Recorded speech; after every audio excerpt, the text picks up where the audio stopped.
What's up, y'all? My name is Andre Hopkins, also known as Andre Every, and today I'm joined here by Jawgemo and Valyn of G2. How are y'all feeling? Good, bro. Finally Chilling, got a bro. dub. Yep, big hot dog dub. Well, I'll hop right into it. Actually, I want to ask about that. So, I was watching a few co-streams, and everybody was like, why do they keep saying hot dog? Is there anything meaning behind that? Or Yeah, I mean, can we know? honestly, the simplest meaning is like there's a Chinese like term, like the Chinese say when they're playing the game. So I call it Jio. They're just saying fighting. You're just fighting. So basically, our Jio is hot dog, and we're just implementing that into our system because after a rough round, if we're not doing good, we just want to say hot dog. And just get everybody back in the energy. Get back everybody on the same page. So, it's a reset. It's kind of like it brings the vibe back up. You had a Yeah. bad round, you're like, oh man, I feel terrible. You hear that. Okay. It's, So, it's kind of like affirmations from that everyone's good, Like, because Mhm. sometimes we're worried about each other, and we're just like, hot dog, we're good. Hot dog, let's go. I mean, I like that. All right. So, this question, either you guys can answer or both. Just how's it feel to be back in the win column? Take that, bro. Take that one. Okay. Yeah, I mean, yeah, we definitely needed this one. It was a little bit of a rough start, I would say. I mean, those first two games, they're not that bad as we seemed. I think we just had our own mental, not the where we wanted to be at. So I think because of like our new terms, this win, there's a lot of stuff that we've been working on for a while, and I'm glad that we showcased it today against a lot of 2-0. If it was a 2-1, a little bit different story, but 2-0, it shows that we're making progress and we're coming back. Okay. So this question, John, I'll ask this one to you. So, on the single duelist comps versus the double duelist, just how does your job change? Do you do anything differently? Um, it's a little bit more. It's a little harder, I would say, on single duelist. I mean, I am the neon, like on let's say Pearl. I mean, I have to do a little bit more work than the double duelist teams. I don't have an extra flash. If I do have a flash, you can kind of see what it is. But I mean, I can create that space. I still do a lot more droning, like figuring out where people are, letting know like my IGL where the setups are and stuff like that. Let them know if they're even gonna refight me, and then obviously I can get away. So it's honestly that part's easy, but just getting the information still the same, almost the same, I would say. I know you're not playing it, but how do you feel about the sudden surge of Phoenix into the meta post Santiago?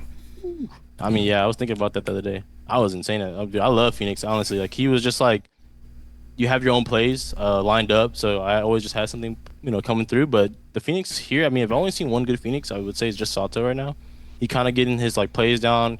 He's figuring out his like play style around it. But I mean, I'm glad it's back. It's unfortunate I'm not playing it yet, but never know, right? Yeah, any given day, we could just see that come out. All right. So, Val, this question will go to you. So, from my time at pressers during Santiago, something I noticed, it feels like such a great leader. You're willing to take on any question that comes towards you or just anybody on the team. Where do you think that comes from for you, just your leadership ability? I would say like growing up, I feel like I was always trying to learn new things. I was always a very curious kid growing up, and I think I played a lot of sports at the same time. So when I was playing sports growing up, I actually searched up like what makes teams good, like how to be a leader for a sports team. Because to be honest, I was never really like the best star player on my sports teams, but I wanted to try to win. I wanted to be good and just try to provide. And I would say that carried on into when I started becoming like a pro player as well. And it's an ever growing skill. Like some days I'm not the greatest leader. Some days I don't want to do it, or I'm just like, oh, why do I have to do it? But it's something that I do hold a lot of pride in, especially in these moments where I can like protect my teammates if maybe they're getting asked something hard or we have a hard game, whatever. I want to be that like shield sometimes for people. I think it's just a natural response for me. Um, but yeah, like I said, I'm reading some books about leadership. I'm reading books about some of the greatest sports teams to ever exist, and I'm trying to implement those in myself.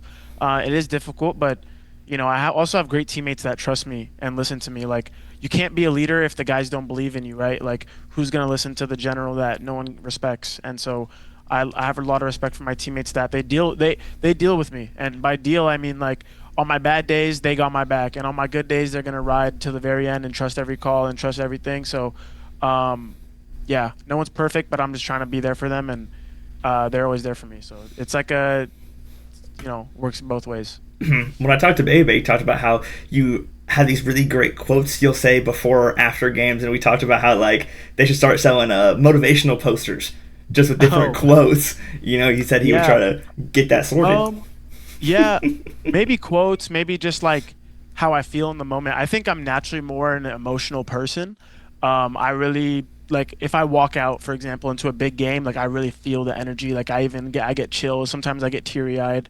I'm very emotional and I can feel it. I sense people's energy. So whatever I'm sensing, I just kind of bring it out loud. I don't like to bottle things up. Even in my own if I'm feeling some type of way, I try to bring it out into the energy. And sometimes that's exactly what people need, and it helps in those moments. So I'm glad that Dre like was able to maybe use that in like a positive way in a match or something. Yeah, that was a funny conversation I had with him. He said like he was going to talk to the G2 management and start getting those sold. That was Shit, pretty bro, funny. that's my side hobby, I guess. Yeah, we got to start getting that side hustle up. So, Jogmo, this question will go to you. So, going to internationals and always consistently making deep runs, always getting so far, does that ever affect the team's regional play or your personal, like, just ability when you get back to Americas?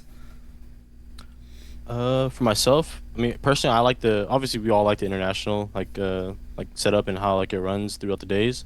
I kind of just like the shorter days, a lot of information like getting loaded into you, and then you just know what to do the next day. I think it only affects me in America because it's the week long wait.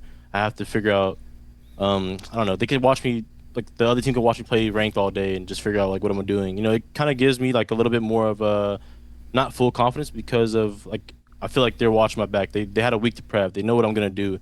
So it doesn't I don't really get the surprise as much on like the regional tournaments. I would say because I a little bit more anxious about what I'm like bringing throughout the week. You know, and then when that day comes, not thinking about it too much, obviously, but you know I'm still gonna show what I can do. So I think that's kind of why I would say I was a little bit weaker through the regionals and then internationals. I just love it. I mean, that's just fun. Like those turnaround days, 1 or 2 days is all you need to play the game. Just beat the other team just because of that. Off your skill, off your knowledge of what your team does, and off his calls, of course. You know, like I think that's the best part.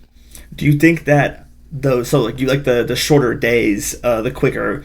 So do you think that going from tournaments and always like I said making deep runs, then having to like come back to Americas and having about like a week, 2 weeks to get back used to being here, does that affect anything or is it just like back to the normal?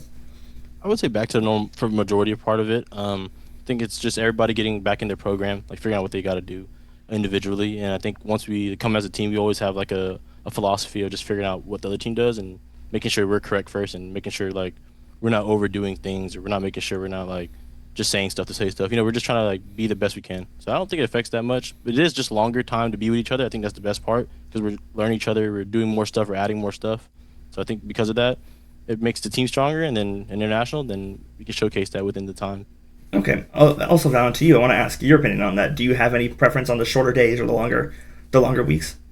Um, yeah, I would say for me, I also agree with Alex. Like, I like playing back to back, or maybe 1 day turnaround is a bit more exciting. You can feed off the momentum of the tournament. You could feed off the momentum of the crowd. And in Americas, it's like a 1 week turnaround, which is cool to like. It's less stressful because I have more time to prep, more time to iron out mistakes throughout the week. In terms of your question about like the turnaround time from deep runs into Americas, I think sometimes when metas shift, it's a bit difficult, but like you kind of just have to go with your first read. Like our first read was Harbor, and we didn't really have time to like dissect like is it the best. We didn't really get much repetition against some of the better teams because our turnaround time into match day was pretty short. So we just got to go with our first gut call and live with it. But I don't think we've ever been in a moment of like, oh, dude, we have a match in 2 weeks. Like I'm so tired from Santiago. Nah, like this team is way too like hungry to win to be like that. I've never heard that come out of my teammates.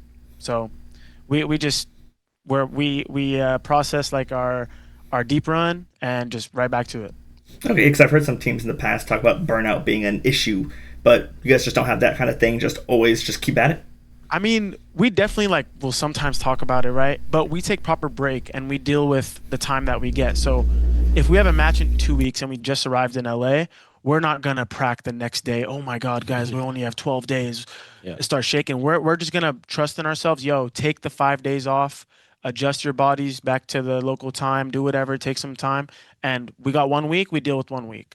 And I think that prevents us from getting too stressed out emotionally, physically, and we just deal with what happens. Okay. I wanted to ask you talked about the Harbor pick. So we've seen you guys being like the only team really in Americas to play Harbor on a consistent basis. Why do you think that is? Do you think other teams just aren't comfortable or just don't like it as much?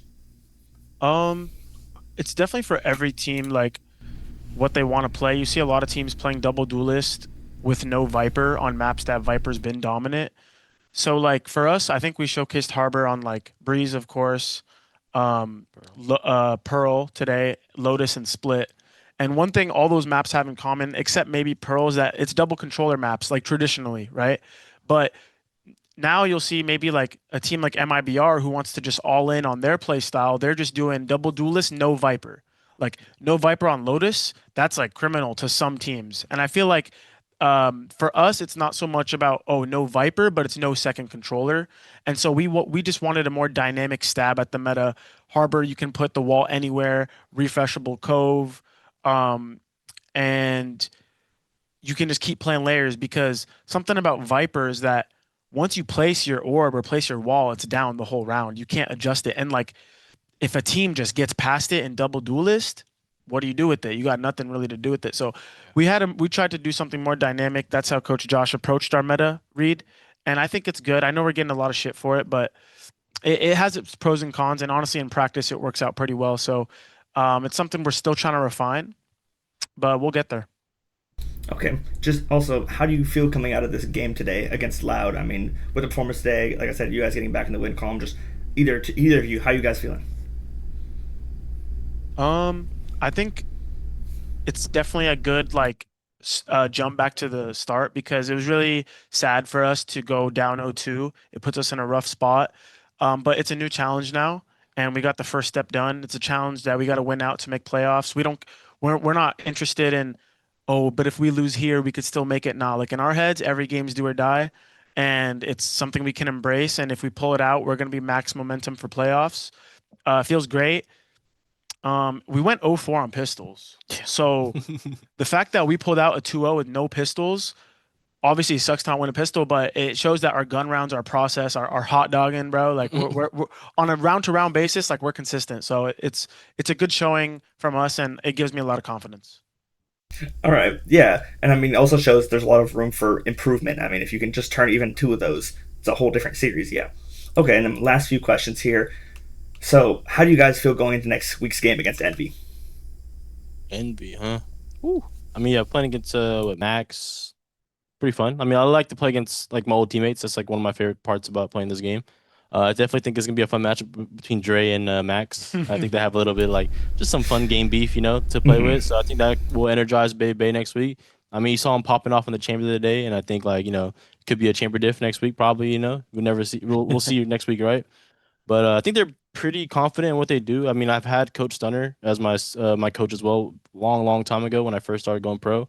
I think his ideas are good. I think his things that he does are revolving around his team that he has currently. I think it's good, but I think he's definitely not seeing where like the hiccups are. So I'm kind of wanting to see where Stunner kind of places his star players or his duelists or like what's D1 playing because he's playing Vito on some maps.